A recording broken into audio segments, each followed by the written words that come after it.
Good morning from New Hampshire, Portsmouth, New Hampshire. Today is my nephew's first tackle football game. I'm not a football fan. And like as soon as we walked in and some kid got tackled, I was just like, but they're babies. Find him! Tackle him! There! He's right there taking pictures. Yeah, we can't hug him right now.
Hi, it's Thursday now, Thursday morning. I started this, I think last Friday, or I read it over the weekend in New Hampshire, as you just saw all of that, but I finally finished it. Do you see all the, oh, I loved it. Oh, this made me so happy.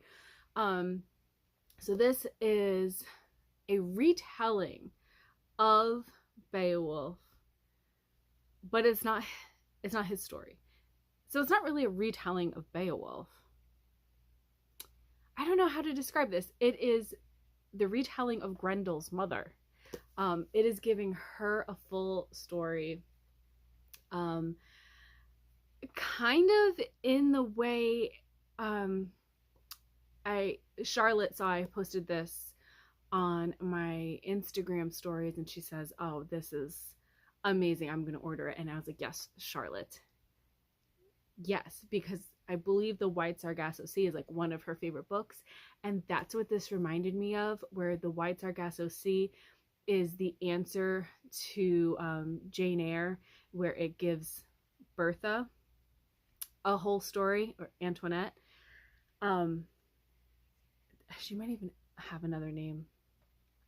I don't remember like what her identity is. Like, she's been given this identity as Bertha, the mad woman, and so The Wide Sargasso Sea gives her her own story. And that's what this book does for Grendel's mother. She's Brimhild. She was found in the water in a little woven basket and raised by the Schildings, but her origins are unknown. She grows up to become oh, I don't want to give any, well, who's gonna read this? Okay, she actually becomes the legitimate queen, Hrothgar's wife. And so the whole time you're reading, if you're familiar with Beowulf, you know the fate of Grendel's mother, and so there's so much foreshadowing throughout. The author uses such like great use of imagery, things that stand out from the original poem, that she like weaves into this. And so you just have this kind of sense of dread, like you love Brimhild, but you know something really tragic is going to happen to her. It's written in plain English, modern language. In the author's note, she does talk about the way she, let's see, this work is not an Old English poem. It is a modern novel presenting the Anglo-Saxon material from a character's point of view. I have used aspects of Old English poetic verse craft, but have not been enslaved by them. It is virtually impossible to render a work in an entirely Germanic vocabulary for such frequently used words as battle, glory, revenge, etc. Therefore, I have not purposely avoided Latin or French-based words, though I have tried to include Germanic ones wherever possible. So there is like songs throughout, just because that's the culture, and then they kind of follow the old style. But the book is written in a modern style.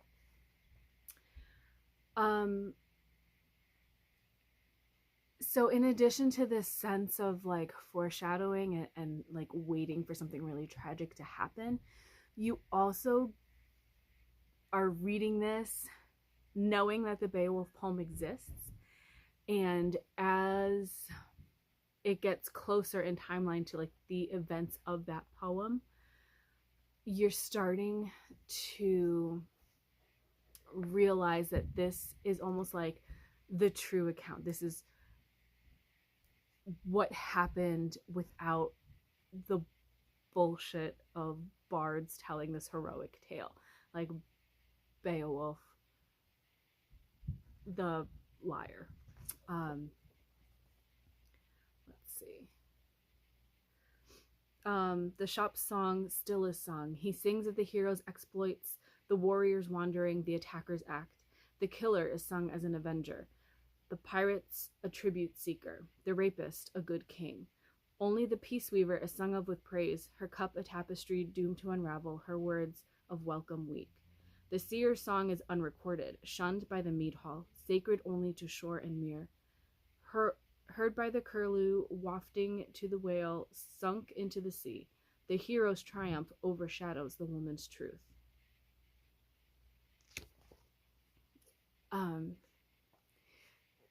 So it is in that way kind of like a feminist take on the story, because you're reading it knowing that because she is a woman, her voice is silenced.